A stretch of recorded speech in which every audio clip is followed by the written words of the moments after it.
ওয়ালাম ইউলাদ, তিনি কাউকে জন্ম দেননি, কখনো জন্ম নেননি। ভাই খুব ভালো একটা প্রশ্ন করেছেন, গুরুত্বপূর্ণ প্রশ্ন, যা সবসময় তার মনে রয়েছে। এমন একটা বিষয় তিনি জানতে চান যে আল্লাহর সংজ্ঞা কি ইসলামে, এবং এই সংজ্ঞায় অবজ্ঞা সূচক অনেক বিষয় রয়েছে এবং এটি অন্যান্য ধর্মবিশ্বাসের বিপরীত। প্রকৃতপক্ষে ইসলামে আল্লাহর সংজ্ঞায় বলে দিচ্ছে আল্লাহ কি, এবং আল্লাহ জানন তাও বলা হয়েছে। এছাড়া ঈশ্বরকে জানতে গেলে ঈশ্বর কি নন তা জানাও গুরুত্বপূর্ণ, যাতে করে যদি কেউ মিথ্যে দাবি করে যে অমুক অমুক ঈশ্বর, তখন আপনি যাতে সহজে বুঝতে পারেন যে এটা মিথ্যে দাবি।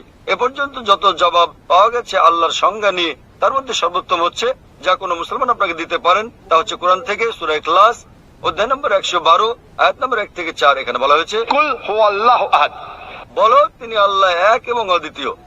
আল্লাহুস সামাদ, আল্লাহ অমুখাপেক্ষী ও চিরঞ্জীব। লাম ইয়ালিদ ওয়ালাম ইউলাদ, তিনি কাউকে জন্ম দেননি, কখনো জন্ম নেননি, ওয়ালাম ইয়াকুল লাহু কুফুয়ান আহাদ, এবং তার সমতুল্য কিছু নেই। এটি পবিত্রকরণের দেয়া আল্লাহ সুবহানাহু ওয়া তাআলার সর্বশক্তিমান ঈশ্বরের 4 লাইনের সংজ্ঞা। এটি হচ্ছে ধর্মতত্ত্বের কোষ্ঠী পাথর, এটি হচ্ছে শনাক্ত করার লিটমাস পরীক্ষা।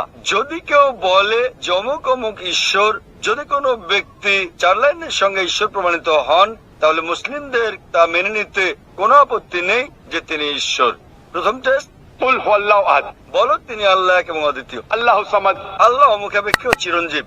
লাম ইয়ালিদ ওয়ালাম ইউলাদ, তিনি কাউকে জন্ম দেননি, কখনো জন্ম নেননি, ওয়ালাম ইয়াকুল লাহু কুফুয়ান আহাদ, এবং তার সমতুল্য কেউ নেই। উদাহরণস্বরূপ আমি আপনাদের একটা উদাহরণ দেব। কিছু মানুষ আছে যারা বলে ভগবান রজনীশ ঈশ্বর।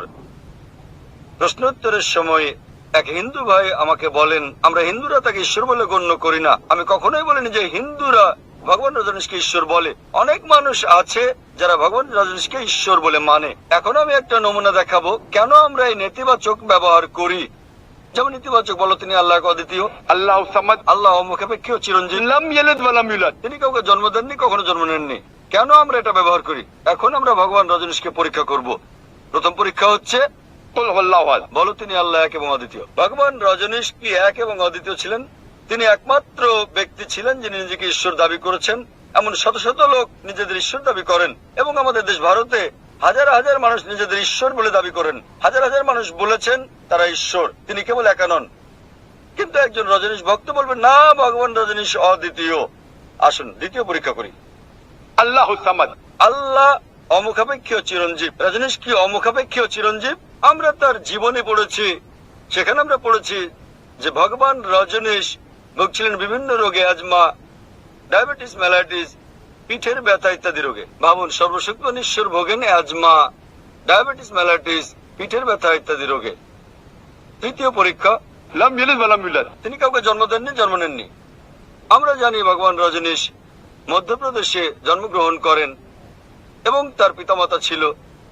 আর 1981 সালে তিনি আমেরিকা যান এবং হাজার হাজার আমেরিকানকে তার ভক্ত বানান, এবং অরেগন রাজ্যে তিনি নতুন সেন্টার চালু করেন, নাম রজনীশপুরম।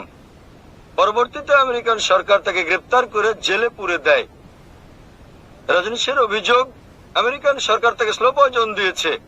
ভাবুন, সর্বশক্তিমান ভগবানকে স্লো পয়জন দেয়। এবং 1985 সালে আমেরিকান সরকার তাকে দেশ থেকে বের করে দিলে তিনি আবার ভারতে ফিরে আসেন এবং পুনা শহরে ফিরে যান, আর সেখানে পুনরায় তার সেন্টার চালু করেন, যাকে আজকে বলা হয় ওশো কমিউন। এবং আজ যদি আপনি ওশো কমিউনে যান, সেখানে তার সমাধিতে মৃত্যুর পরে যেখানে তার দেহভস্য রাখা হয়েছে, সেখানে পাথরের গায়ে খোদাই করে লেখা রয়েছে ওশো।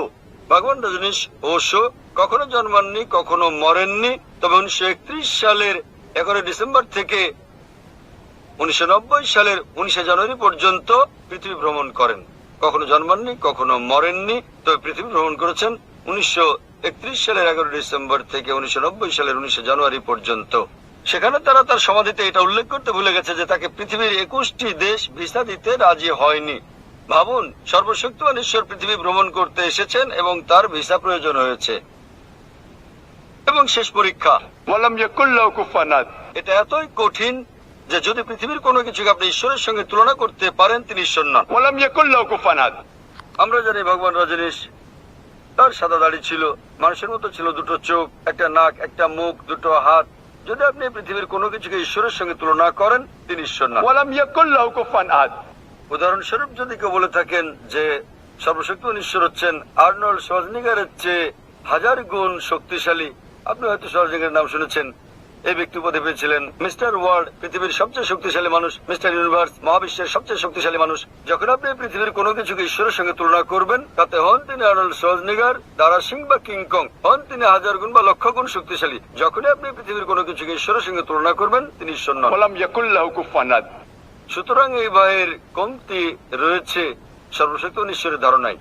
এবারে প্রশ্নের দ্বিতীয় অংশটি নিয়ে বলি যে এটা কেন অন্যান্য ধর্মের ঈশ্বরের ধারণার সাথে বিপরীত। প্রকৃতপক্ষে এটা একটা ভুল ধারণা যে পবিত্র কোরআনে আল্লাহ সুবহানাহু ওয়া তাআলার ধারণা অন্যান্য ধর্মের বিপরীত। এটা অন্যান্য ধর্মের আচার অনুষ্ঠানের বিপরীত, আমি একমত। তবে অন্যান্য ধর্মগ্রন্থের বিপরীত নয়, কারণ দুর্ভাগ্যজনকভাবে বেশিরভাগ ধর্মের অনুসারীরাই, হোক সেটা খ্রিস্টান ধর্ম, হিন্দু ধর্ম ইত্যাদি, তারা নিজেদের ধর্মগ্রন্থ পড়ে দেখে না। তাই যদি আমরা অমুসলিমদের আচার অনুষ্ঠানের পর্যালোচনা করি, তাহলে সেগুলো ইসলামের বিপরীত হলেও ধর্মগ্রন্থের বিপরীত নয়। যে কোনো ধর্মের ঈশ্বরের ধারণা অনুধাবন করতে হলে উত্তম হচ্ছে সে ধর্মগ্রন্থে ঈশ্বরের ব্যাপারে কি বলা হয়েছে তা খুঁজে বের করার চেষ্টা করা। কোন ধর্মের অনুসারীরা কি করছে তা দেখে ঈশ্বরের ধারণা খোঁজা উচিত নয়। উদাহরণস্বরূপ, যদি আপনি শিখ ধর্মের ঈশ্বরের ধারণা জানতে চান, তাহলে উত্তম হচ্ছে পাঠ করা গুরু গ্রন্থ সাহেব, আদি গ্রন্থ। আপনি গুরু গ্রন্থ সাহেবের প্রথম খণ্ড, প্রথম অধ্যায়, প্রথম অনুচ্ছেদটা পাঠ করেন। আপনি এটা জাপুজি নামে পরিচিত। এতে কি বলা হয়েছে? ঠিক আছে, জাপুজি। এতে বলা হয়েছে যে ঈশ্বর একজন, ঈশ্বরকে সত্য বলা হয়েছে, তাকে চিরঞ্জীব বলা হয়, তিনি হচ্ছেন বিরাজমান, তিনি দয়ালু, তিনি ভয় ও অভাব মুক্ত। আর শিখ ধর্ম অনুযায়ী শিখ ধর্মের মানুষ এক ঈশ্বরে বিশ্বাস করে, তারা মূর্তি পূজা বিশ্বাস করে না, তারা অবতারবাদে বিশ্বাস করে না। আর প্রকাশ্যে তাকে এক ওমকারা বলা হয় এবং অপ্রকাশ্যে তাকে ওমকারা বলা হয়। এবং শিখ ধর্মগ্রন্থ পাঠ করলে দেখবেন সেখানে সর্বশক্তিমান স্রষ্টার বিভিন্ন গুণাবলী আছে। যদি শিখ ধর্ম পড়েন, সর্বশক্তিমান ঈশ্বরকে বলা হয়েছে সত্যনামা, তাকে পবিত্র নামে ডাকা হয়েছে। তাকে বলা হয়েছে কর্তার অর্থাৎ স্রষ্টা, তাকে বলা হয়েছে রহিম মানে দয়ালু, তাকে বলা হয়েছে করিম অর্থাৎ দাতা, তাকে আরো বলা হয়েছে ওয়াহে গুরু অর্থাৎ একক সত্য ঈশ্বর। সুতরাং ধর্মগ্রন্থের দিক দিয়ে শিখ এবং ইসলাম ধর্মে ঈশ্বরের ধারণা একই।